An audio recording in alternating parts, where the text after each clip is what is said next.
Okay, so this is our evidence-based presentation, Group MM, with Katie, and Jillian, and Brad, and Laura, and Sharon. So our topic is the impact of fatigue on nurses working consecutive 12-hour shifts. There are many different types of shifts that nurses can work, but we were thinking that nurses working consecutive 12-hour shifts tend to possibly make more mistakes and are more fatigued. So we wanted to research this and see if there were some things that we could do to work on that. So for our PICO question, we wanted to know if bedside nurses have a higher incidence of errors when working longer, variable, and or consecutive shifts compared to nurses that work shorter or sick. So we were looking at bedside nurses and the effects of those shifts in compared to a shorter shift or a set work schedule.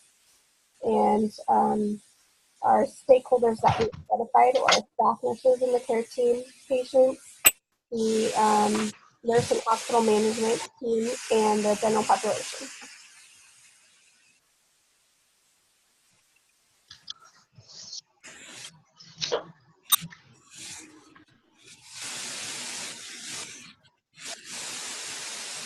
So we also are discussing, or for the systematic research or search for research evidence, we used various search engines, specifically the CINAHL,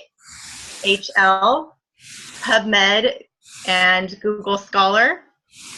And when we were conducting our research, we focused our key terms on 12-hour consecutive shifts, nurses' sleep deprivation and patient safety, fatigue and nurses, shift work, work-related fatigue, occupational stress, recovery, occupational injury, and nursing errors.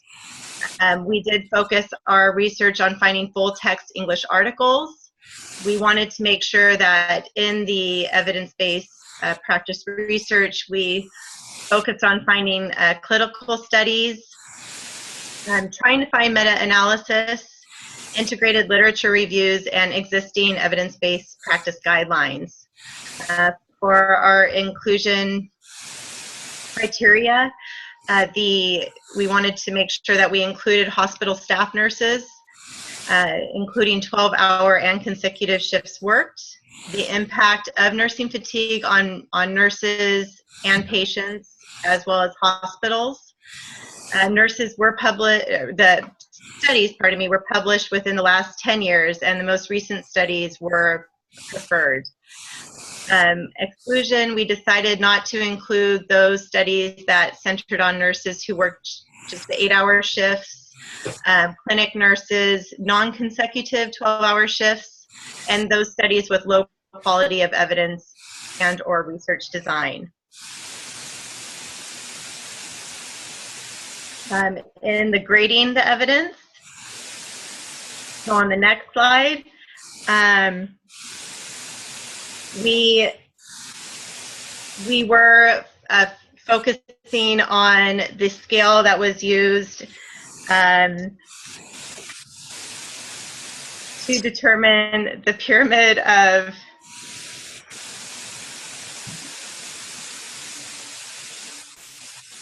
I'm so sorry. I'm really sorry. Okay, so I apologize. So the grading the evidence, we were looking at the different types of studies that were used, and some at the level 1 were the preferred research studies. But the systematic reviews were those that were most sought after. However, the random control trials were also in this category, and the amount of random control trials were minimal. So most of our research was found to be more of the level 3 or level 4 categories, which were the randomized control pardon me, the surveys, so cohort studies, case-controlled studies, and then we wanted to also conduct the quality of research when putting together the literary review guide. We wanted to see which had the higher quality evidence, and so we measured those by high quality, which were consistent, generalizable results, provided sufficient sample size for the study, and had consistent recommendations based on the comprehensive literature review that includes thorough reference to scientific evidence or peer-reviewed evidence. Good quality is sufficient sample size for the study design, and there was some control and fairly definitive conclusions. So most of our research did reach the good quality level, which we ended up depending upon. So as discussed, this was the pyramid that we used to grade the evidence and the different study designs. So moving on to the Iowa model of evidence-based practice research. So in addition to identifying the level of evidence, we grading the strength of the body of evidence, incorporating 3 domains of quality, quantity, consistency. The quality is the extent to which the study's design is implemented, and analysis to minimize bias. And with the Iowa model of evidence-based practice, basically in this model, knowledge and problem-focused triggers lead the staff members to question current nursing practice and whether patient care can be improved through the use of the research findings. So this helped us guide which evidence we were going to be using as we weren't able to conduct trials.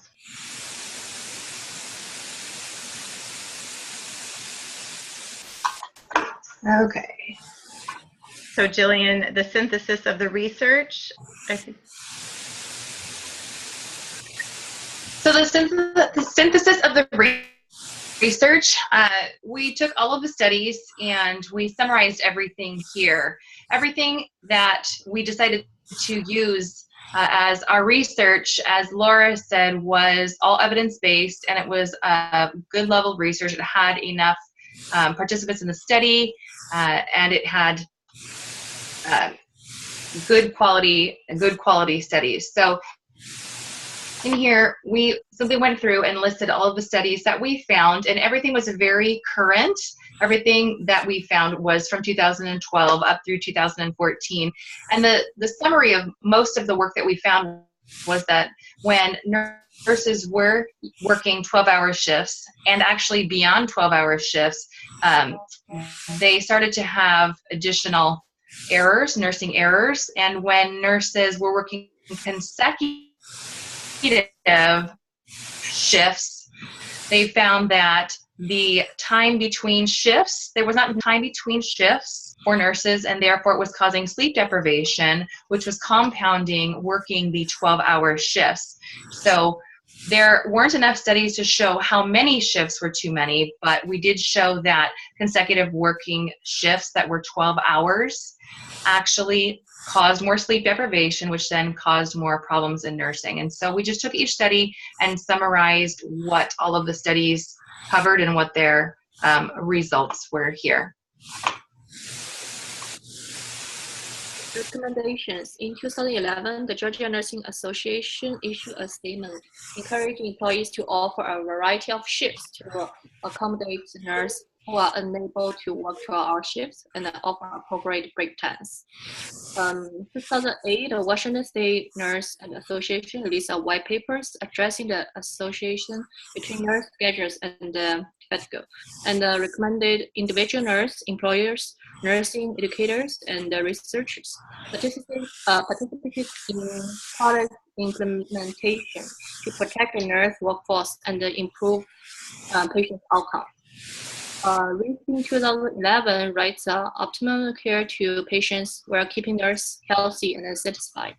Reaching recommends decreasing the use of 12-hour shifts and overtimes, assist the nurse in living on time, protect vulnerable staff from the stress of long shifts and overtime, utilize the appropriate skill mix, encourage adequate rest time between skill mix, encourage accurate rest time between shifts, develop practice safety guidelines when nurses are fatigued, and monitoring staffing and scheduling trends.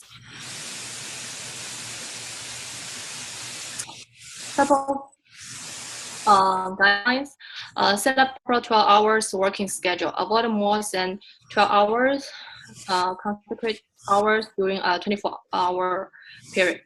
Mandatory breaks. Make sure all nurses getting 15 minutes break time during 12-hour shift. Ensure accurate to patient's ratio. No over ratio during shift. 1-4 in med-surg, tele, 1-2 in ICU. Legislation. Prohibiting mandatory overtime, leaving work on time. Legislation, napping for the night shift workers. So this is the proposed evaluation plan. The stakeholders in the evaluation plan need to be involved. These will include the unit manager, the employees involved in the staffing, scheduling, the floor educators and the trainers, and those interested in seeing a change in schedule to see if this will work better for the employees. Also, there's those that are going to be against implementing the program, and if they're involved, it could change their minds, prevent them from sabotaging the implementation. So if you involve them, it's less likely that that would happen. Potential problems would also be brought early into the process. If you're implementing the new program, you need to implement a pilot program to identify holes and fix them before fully making the change. So you would change the schedule of those who already do not want to work 12-hour shifts in a row. Make the change to half the staff before implementing upon the entire staff, just to see how it works with those that will only work maybe every other day or maybe 2 days on, have a couple days off, and then work a third day, just to see how it works. Then just overall, the ratios can be changed from 4-to-1 on med-surg, and then 1-to-2 for ICU, and then implement the mandatory 10-minute break. So once the changes have been made, data needs to be collected about the outcomes of the change, which needs to be simple and easy to collect. The sample would also have to be large in order for the data to be accurate. So there needs to be a questionnaire to staff, and you need to ask, do you have more energy and focus with the new scheduling? Are you more attentive to patients? Do you like the new scheduling for working purposes? Do you find that you make better assessments, make fewer mistakes, have more efficient charting? You can also give a questionnaire to the patients. You can ask, did you find the nurses to be more attentive or happier? Were they more focused on meeting your needs and more helpful? Did your nurse explain processes and procedures being done? You can also do quantitative data in that you would see how many mistakes were made with the new implementation, compare with older data to see if there are fewer mistakes made by the nurses, and see if there is a correlation. If there's fewer mistakes made, then obviously the implementation would be better. And so if the data shows that the change resulted in better nursing care and unit productivity, it will continue to be implemented. If not, the unit would need to revert back to the current practice and reevaluate what they need to do.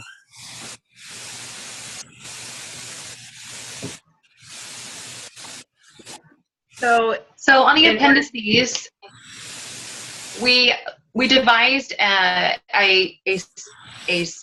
questionnaire for reviewing with the nurses, and the interview guide, we would title this a schedule satisfaction, because many nurses are unhappy with their set schedules. The purpose of this survey would really be to see what problems there are, if there are any, with current schedules that are set for nurses. Are there problems with fatigue, sleep deprivation related to consecutive shifts that these nurses are working? So Laura, if you want to talk about the questions. Thank you. And one way to evaluate whether the fatigue levels are high, or to make sure that the new shift implementations are working, there is an actual scale that can be used as a way to assess work-related fatigue among the nurses employed in the shift work positions, and that would be the Occupational Fatigue, Exhaustion, and Recovery Scale. That's been used by critical care association nurses and has found to be very thorough, and it helps to find specific measures. And I think, concluding our slides, that we used. You enjoyed our presentation. Thank you. Thanks.